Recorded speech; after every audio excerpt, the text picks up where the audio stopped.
Spurs, many people feel like Game 4 was the final game in the career of Manu Ginobili, and what a career that it was. Ginobili became only the second-round draft pick to ever score more than 3,000 career points in the playoffs. The only other one is Dennis Johnson. So when you look at what Ginobili did over his career, Brian, where do you think he ranks among six men in NBA history?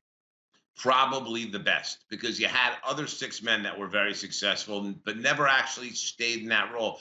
Kevin McHale was a six man for a while. James Worthy was a six man for a while. We remember the microwave, Vinnie Johnson with those two Pistons championship teams, who was a wonderful six man. But Manu Ginobili defined the role for what it is. And really, it's interesting because we talk about him tonight as being the best six man in the history of the league. And what may end up being his last game as an NBA player, he started, which is pretty funny. But to me, he defined that role in the best way possible. Your instant offense guy, instant energy guy, but such a unique game on both ends of the floor. His ability to get to the free throw line, his penchant for hitting big shots, but on defense, wonderful at taking a charge, the king of the flop. And I mean that in the most complimentary way possible, because his gamesmanship in terms of those flops and drawing fouls in big spots and being an irritant and being a guy that got under the skin of the other team, getting that big steal. A big spot was where Ginobili always came through. And whether it was for the Spurs or on an international stage, you could always count on great things when Manu Ginobili was on the floor. Even here at the end of these playoffs, Ginobili in the Houston series came up huge in that Game 4 overtime victory. And then here, even getting swept by the Warriors, had a couple of big games in what could be his last two games of his career. The one thing I'll caution with here, Clement, is that he's actually played well enough here in this playoff. It wouldn't shock me if he decides, you know what, I'm not sure I want to be done yet. I want to try to come back and give it one more run. And I do think if he did, the Spurs would welcome him back with open arms for who he is, what he's meant to this organization, and what he still possibly can contribute.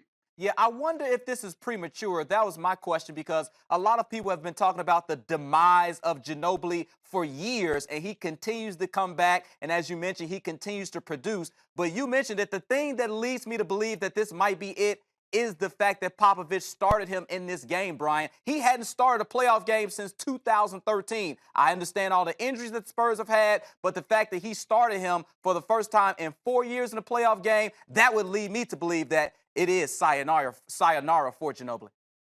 It very well could be, but I will tell you this. When he came off the court tonight, Clement, you would think when he came off the court and got the ovation from the crowd that he would be kind of more embracing the crowd. He almost seemed frustrated with it. He came, he sat on the bench, he didn't make much acknowledgement. I mean, listen, Manu Ginobili is as tough a competitor as there is. Getting swept in this series, losing at home twice in a row, there's nothing that's going to make him happy about that at all. And that could have very well been what was dominating his thoughts, as opposed to taking in all the adulation that the fans were pouring on him.